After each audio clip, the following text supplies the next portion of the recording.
I look at Bart Starr and the Packers, and I say, they have Bart Starr for a long time, and then they got Brett Favre, and then they got Aaron Rodgers. You guys, it's like QB Central in Green Bay, man. Yeah, it probably won't happen after Aaron. Well, you had Don Magic Don Mikowski. Magic Man. You had him for a while.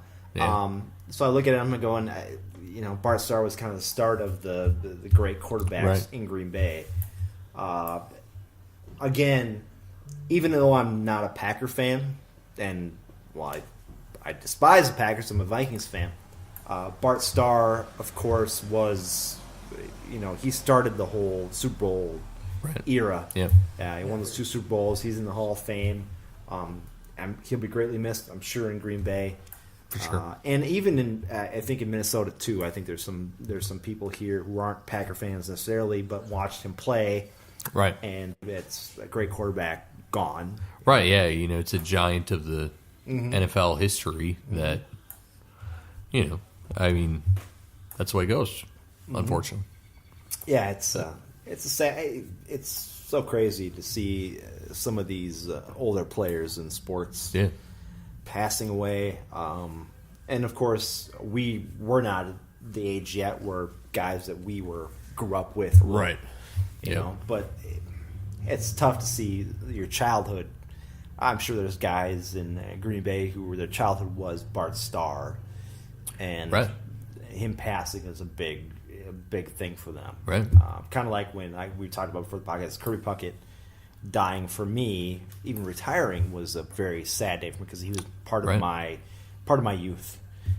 So I think for you probably be Paul Molitor. Yeah. Robin Yount. Yep. Probably. And I had mentioned before Reggie White. That's big. I got to see his last game. Oh, nice.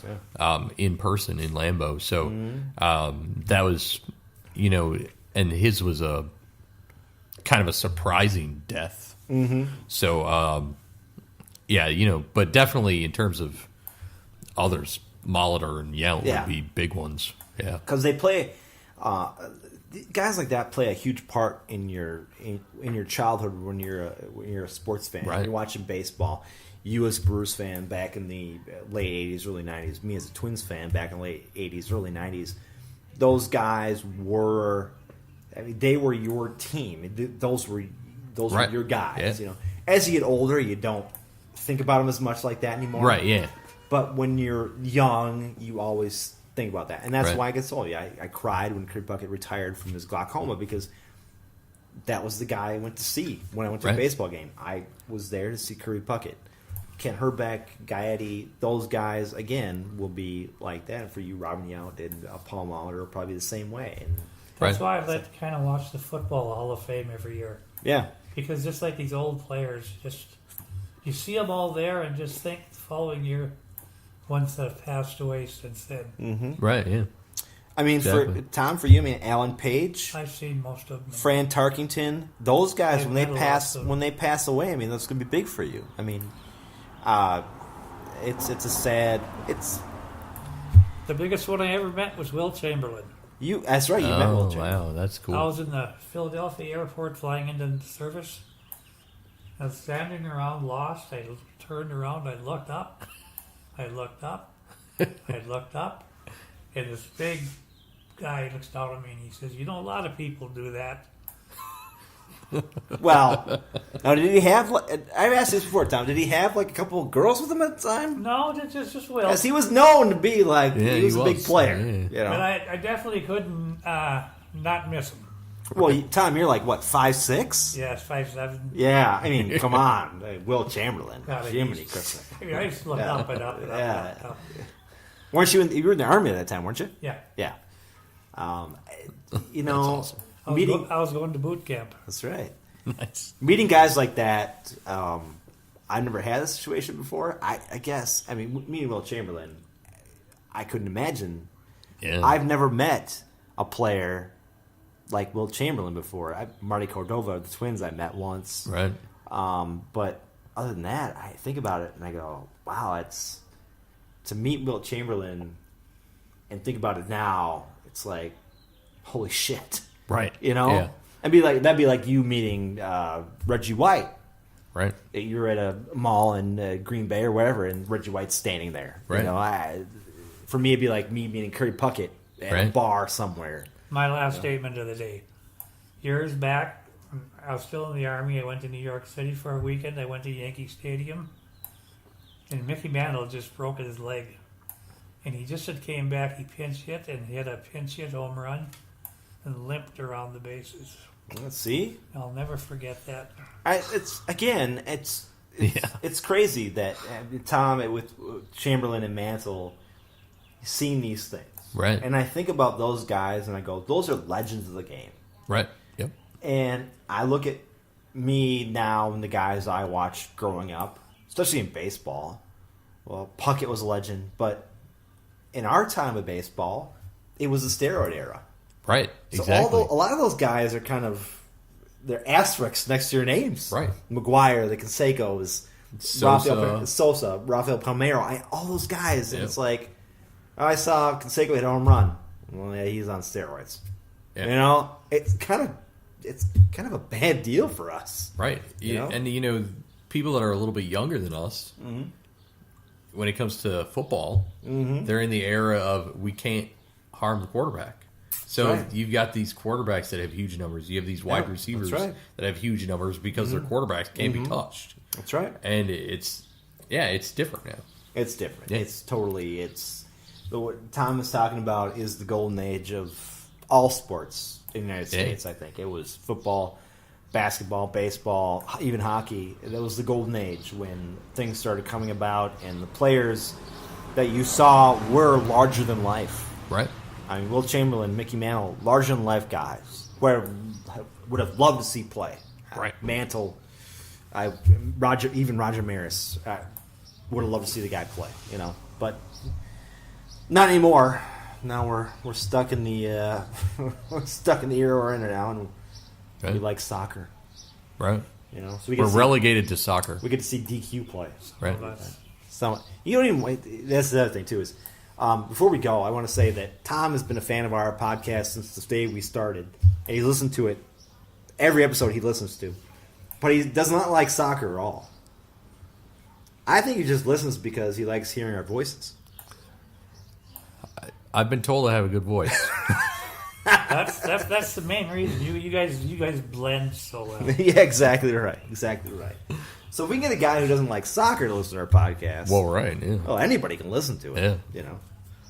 But, so before we go, we should mention Madison we'll and mention Minneapolis. Minneapolis City. Yep. They just beat Dakota Fusion 2-1. They're at Augsburg now. I think we had this conversation a few episodes ago about whether or not they were up here in the Northwest or not. I thought they were in Osseo for a while. Were they They not were in last Osseo year. for last year? Yep. Yeah. So now they're in Augsburg. Okay. And we already mentioned that their kits are fantastic. They are good-looking kids. So if you want to support some grassroots soccer, they're a good option. Madison, obviously, we've discussed that we're going there. We'll be there. They've had a pretty good run of play. They won the second round of the U.S. Open Cup against El Paso Locomotive 3-0. Yes. Goals from Toyama, Diaz, and Michaud. And what's crazy about that game is El Paso literally dominated possession. They had like 70, I think 4% or something like that. I heard, yeah. I mean, it was just incredible. But yet somehow Madison had like 7 shots on goal to El Paso's 2. So it was, that's a pretty cool game. They obviously got destroyed by Hertha, 4-0. But now Wednesday they're playing round 3 against St. Louis. Yep. And it brings me to a wonder, could we possibly play them? I don't... Because they're our affiliate, can they? I thought about it, and I think there's a possibility, but I don't know if it's going to happen.